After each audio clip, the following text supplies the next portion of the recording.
Good morning, good morning, good morning. Well,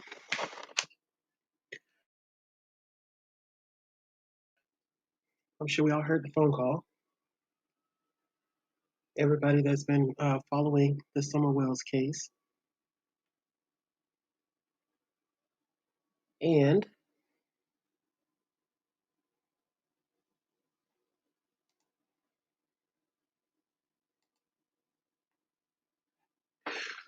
so I might talk about that later, but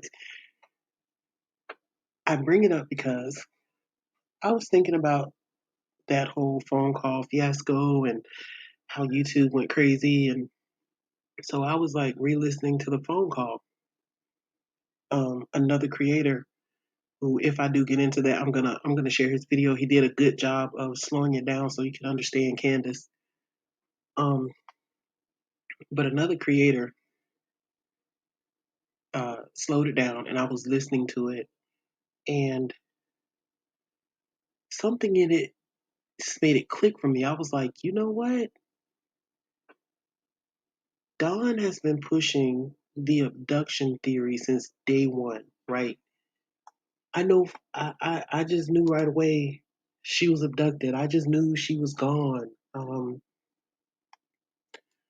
He's been so sure of that. He's been so adamant about that. And everyone has been like, oh, he's full of crap and whatever. Well, in my mind, I'm like, there's a reason he's trying to push this abduction theory so hard. What is the reason? Why is he trying to get us to look at abduction? Well, this is what I this is what I think, right? And mind you, this is allegations. This is not this is not me saying he did anything. Everything I'm about to say in this recording is simply just what if. Okay, I'm trying to get one more thing set up here, y'all. So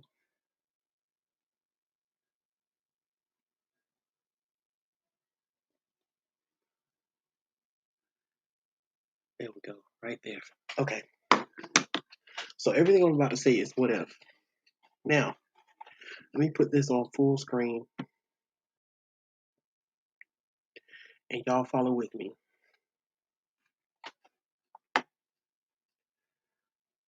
Everybody's like, oh, she couldn't have possibly been abducted, right?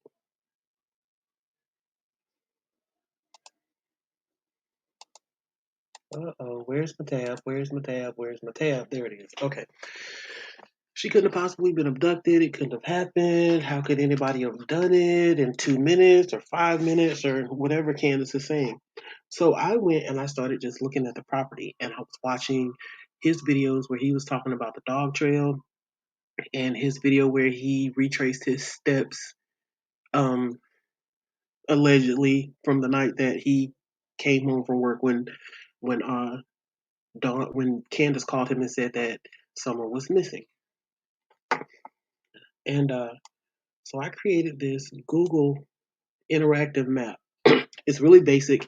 I kind of did it on the fly. This is the first time I've ever used like making a creative map, making an interactive map. But this is 110 Ben Hill Road. We zoom out a little bit. Let's get a good view of it.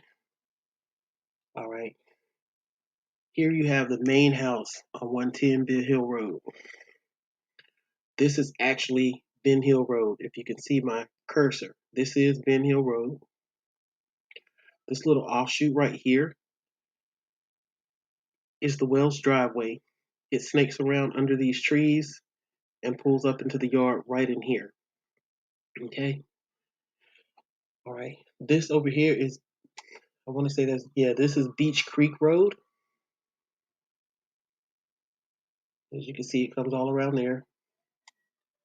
Now, remember Candace in her video with Chris McDonough when they were at the house. She was telling him that the creek runs around 3 sides of the property. So you can see I added a line in here. This is the creek. This is Beach Creek right here. You see that kind of covers 2 sides of the property. And then there's like an offshoot, a branch of it over here called the Limestone Branch Creek.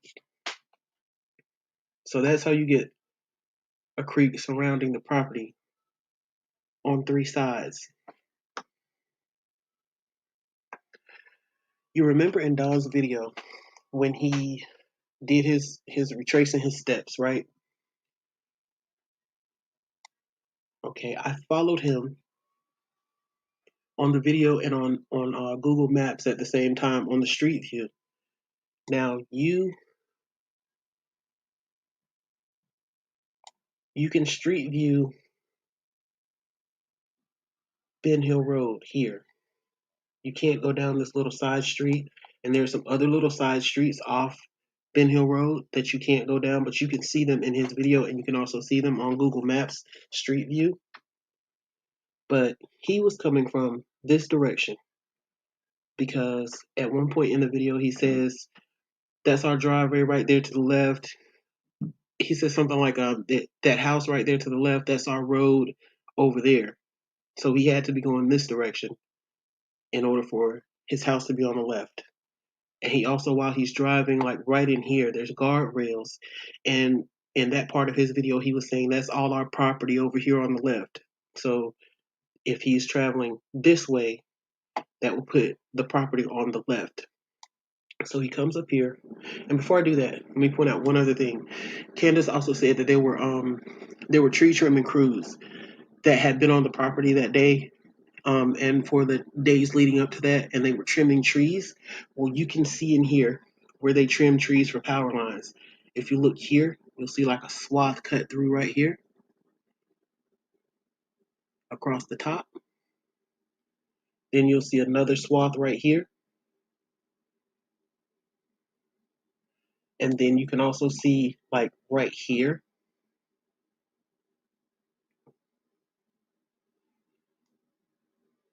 And that's very noticeable. All right, now back to Don. So he was traveling this way, right? And right in here's where he's saying that's all our property to the left. And so he gets to a point where he says, and I turned in right here. So he turned in right around here somewhere. And the shed that he pulled up to in that video, from the best I can gather, from watching that video and where he turned and what the scenery looks like, that shed is somewhere in this general vicinity. It's going to be on this side of the creek, not on the property side, like on the house side, but it's going to be somewhere on this side of that creek, of Beach Creek here. Now, this is where he says that the boys were, because remember he said he passed their driveway and went all the way down to the bottom of the property, and he turns in here and he goes straight to this shed and he sees the boys down here, down by the creek area.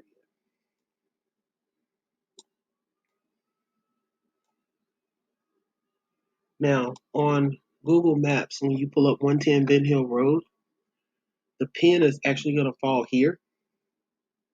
And from what I could see, when I changed the view on the map, you can see that there's some kind of building there. I want to say it's some kind of shed, another shed on the property. But this is where, actually right here where you see the hand now, is where the pin drops for 110 Ben Hill Road. When you just Google it on the map. Okay. Just familiarizing ourselves with the property. This is the main house. The basement door is here. The door that Candace went in the day that she did the interview with Chris McDonough is here. This is Candace Harrer's, Summer's grandmother's camper right here. This is the tree that Summer's swing is on. I have the pin right here, but the swing is actually more under the canopy of the tree. This is that old generator. Remember, Chris asked Candace, what's that? And she's like, oh, it's an old generator. And he asked her if it worked. And she was like, no, it hasn't worked in years or whatever. This is that generator. You see like two old pickup trucks parked in the yard during that interview. That's right around here. And you'll see Candace's mom has a school bus parked there. That's right about here. This over here is another shed. And this, I want to say this is Don's tool shed because I've looked as closely as I can and I can't find another shed that is close enough to the actual house that it could be. But it seems to me that they were walking in this direction because she was telling them about this stuff over here when they saw that shed, and he was like, "Oh, can I look in there?" And she's like, "No, no, that's just Don's tools or whatever." All right, now you'll see this what I have marked. This is going to be the general, because I can't really tell exactly. This is the general path of the dog trail, this infamous dog trail that Don uh, took us down in that one video he posted. And the way I kind of came up with that this is it is because in the video, if you go back and watch it, you'll see that he's apparently standing right in here somewhere. And he turns the camera toward the house, and you can see the basement door, which is here. Then he turns the camera in the other direction, and you see this old generator, which is here. And he starts to walk in the direction of this old generator. And he kind of walks around this side of it. I can't really zoom in anymore on this. This is like the closest zoom level you can get. But he starts to walk towards the generator and he goes around this side of the generator, right? And he starts to head into the woods. And at some point, probably like right in here, based on the angles that you see in the video, he turns the camera around and you can see the house. He points it in this direction and you can see like the back door, the basement door. And as he's turning, you can also catch a glimpse of those trucks and the bus. All right. And he walks on through.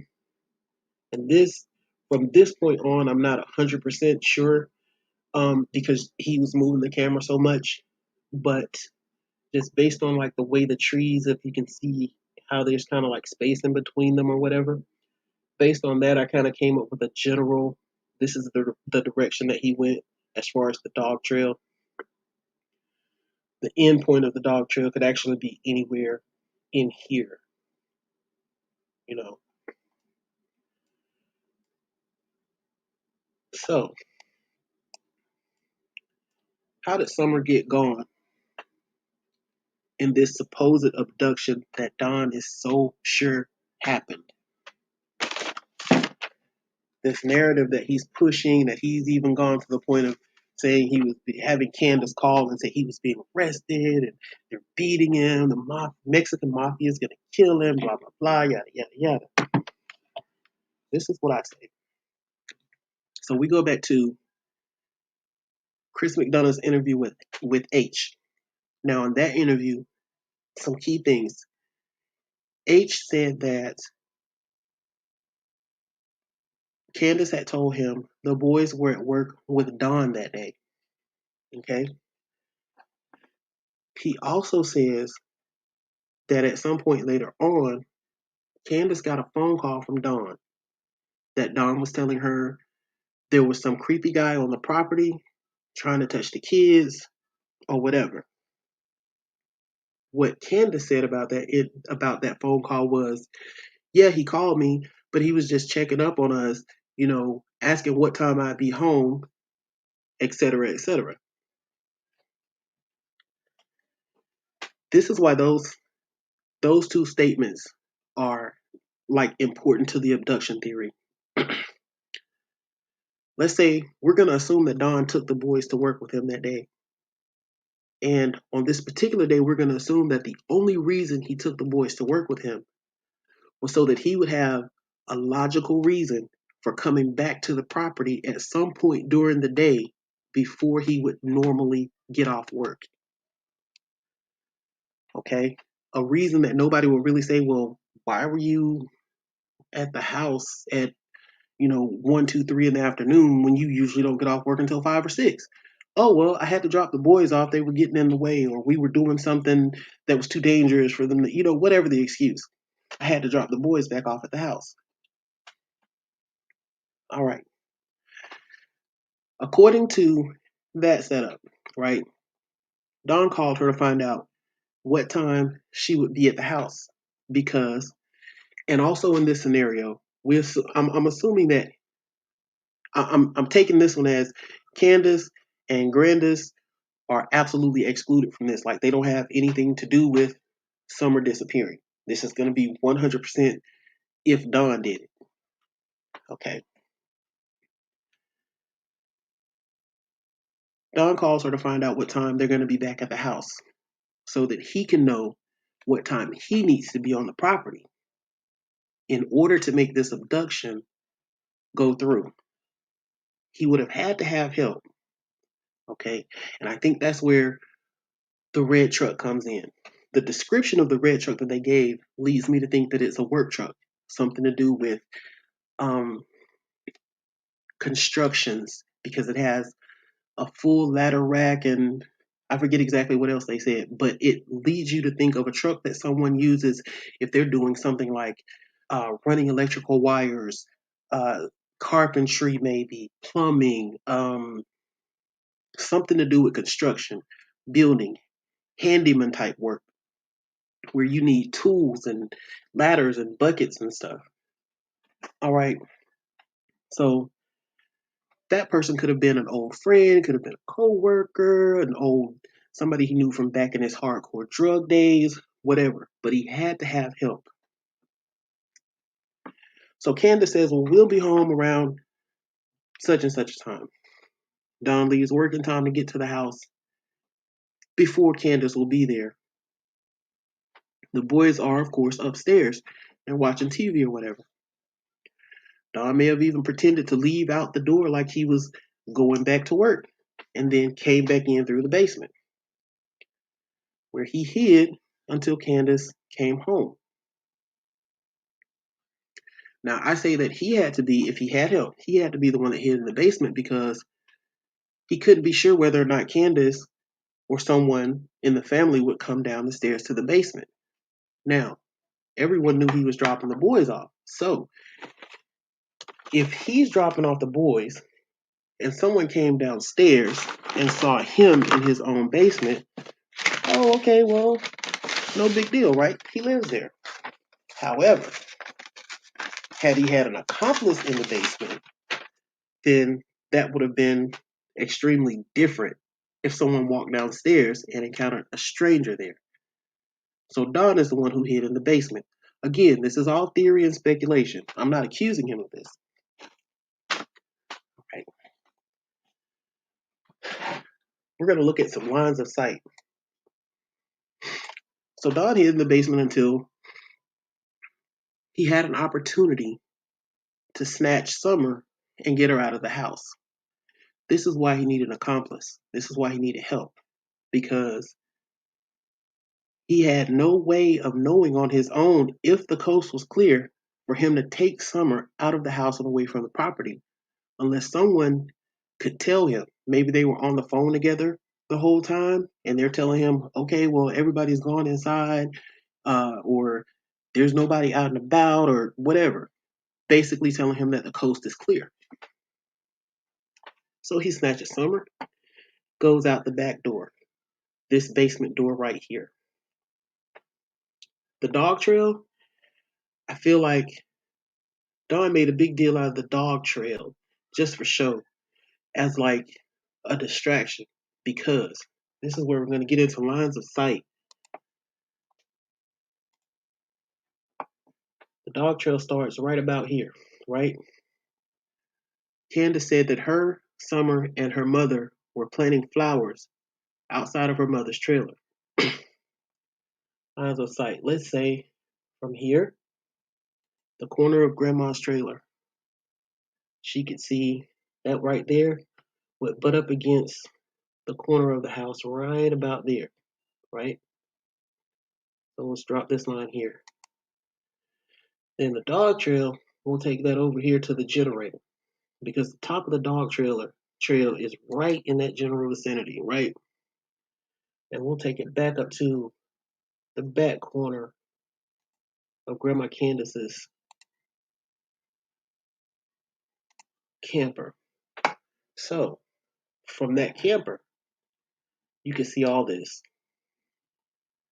So there is no way anybody was going to come out this basement door and run across here to a dog trail carrying a whole baby, a whole 5-year-old kid. Because even though someone had said, hey, the coast is clear, hurry up and get her out of the basement, how do you know that they would be out of sight long enough that you would make it from here to here without being seen? You don't. They could have just popped in the house to grab a cup of water or went around the corner to grab a little tool or something. So I say she was indeed taken out of the basement door, but she was taken this way. Reason. Let's get some more lines of sight in here.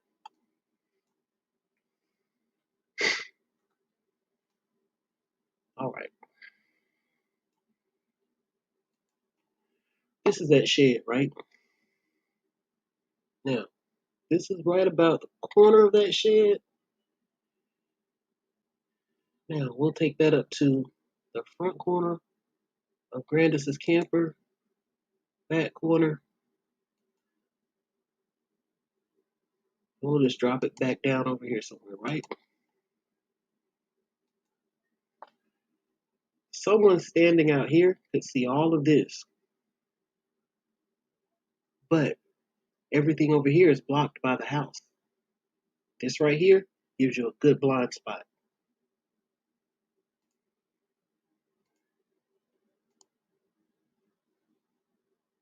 So, and I believe this right here was, yeah, that's like the corner of the house.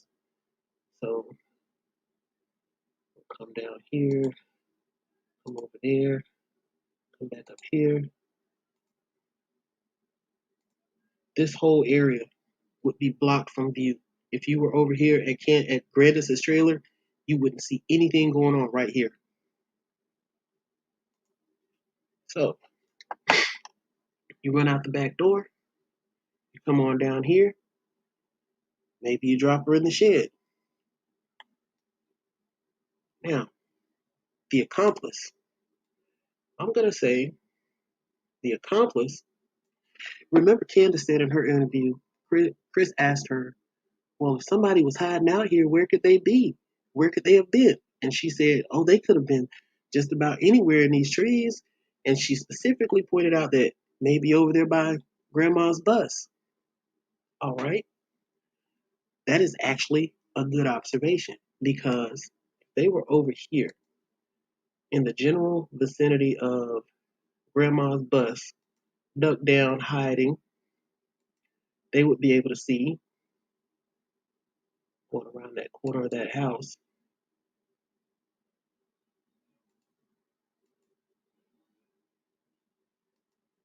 They would have a good view of when Candace and Grandis were outside and would be able to see something. So they're over there. They see that Candace is taking Summer back in the house and that Grandis has made her way inside the camper. They tell Don, hey, coast is clear. Don comes out of this back door down here, maybe drops her in the shed,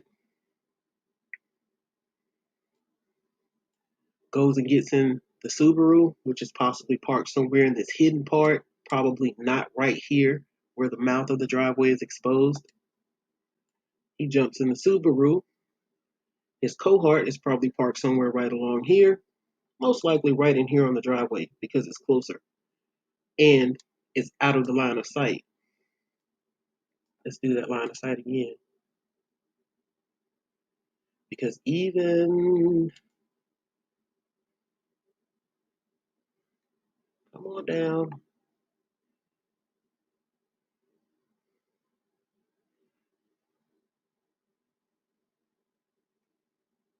Oh, I hate the way this moves so slow, but okay. Line of sight again from Grandis's camper. Well, from the back door there.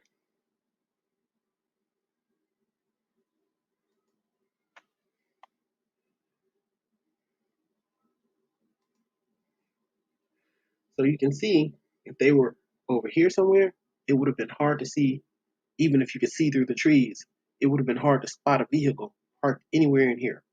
So the Subaru and this red truck are parked down here. Summer may or may not have been dropped off in here.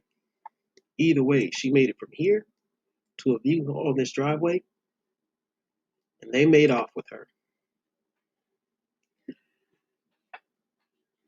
Where they went after that, I couldn't tell you. Did they go back to Jonesboro like people seem to think? Did they go out to Kingsboro, out Knoxville way? Couldn't tell you.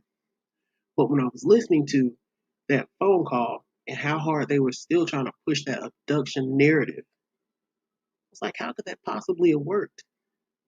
Now, you remember when Don did his retracing his steps the night that someone went missing, he didn't just show where he drove up here. He actually went on to show where he drove, and I couldn't quite follow his path, but I'm thinking he was showing about going out this way because he was pointing like to a mountain and he was like, oh, there's a light up there and it's green and it's from an old airport or some junk. It's on top of a mountain, and he kept stopping here and there and showing different things and about that light. He was like, oh, it's a tunnel. There's a tower up there. Nobody really goes there. Different things like that. Again, just throwing out distractions. So that's my thoughts on how the abduction could have been pulled off by an involved party. The reason I took on this one, the reason I said that I did it as if Candace and Grandis absolutely were not involved is because I was watching a live stream the other day and they were talking about how Grandis said that Candace came out of the basement screaming and crying hysterically. And they were like, oh, she must have seen Summer had fallen and broken her neck and all this other kind of stuff. Nah, I think in this scenario, she went downstairs. Summer wasn't there. The basement door was left some kind of way open, ajar, cracked. She peeped out the door, didn't see anything. She comes flying back up, screaming and crying about her missing kid. So the hysterics were genuine and authentic. Plus, I'm not down talking to anybody, but let's just be real. We've all watched the interviews. We've heard her talk. We heard the last drunken phone call to Mary. I just do not think that Candace is bright enough to be involved in such a detailed lie and to be able to carry it on for so long without cracking, without budging, without giving. And another reason is just because of her affect. Everybody's been quick to, you know, say bad things about them. Dawn is so easy to hate. But if you stand back and you really look at it, like they're saying, she never cried about her baby. Yeah, she did. There were several prayer vigils where tears were just rolling down that woman's face. And her mom is saying she was screaming hysterically when it dawned on her that, hey, my baby is gone. So I think Candace not being involved is a viable option. I could be wrong. But yeah. So Grandis says that Candace came out of the basement screaming hysterically, which is why I went to this theory of she wasn't involved and this was totally Don. Now, Don has been extremely confident from day one. She's not here. They're looking in the wrong place. They're wasting man hours. They're wasting money. Da da da da da da. And he's been constantly trying to interject this whole theory of an abduction. She was taken. She was whatever. At first, I was so against the whole Summer had been sold or trafficked theory because I was like, nah, that's too extra. You know, it's got to be something real simple. Something happened and they're hiding it, or whatever. But with the way it's turning out these last couple of days, I think it is very likely that Don sold her. Um, we did get the apparent screenshots of him telling someone something about $50,000. All right, Candace in her drunken blubbering phone call where Don was supposedly being arrested and beaten said $80,000. So I'm thinking Don did sell her. He got some kind of money. He may not have gotten 50,000 or 80,000. He might just be saying that to, Don's a narcissist. Make yourself look better. Boast, brag, inflate the amount or whatever. Um, he did get some kind of money, and he was involved in Summer's disappearance. He probably wants to play the hero by being the one to find her, which kind of doesn't work if he sold her. Yeah, I'm crossing up my theories, but yeah, it doesn't work if he sold her. But he's pushing that narrative for a reason, which goes to the whole Candace making the phone call. I think in order to emphasize his point and really, really like imprint the whole abduction theory on people's minds, he probably set it up with his same accomplice that helped him with the fake abduction to come and pretend they're cops, they're feds or whatever, and that he's being arrested. And he's probably been pumping Candace's mind full of BS about Mexican mafias and sex trafficking rings and drug cartels and all this other stuff. Don ain't the brightest tool in the shed either, but he's street smart.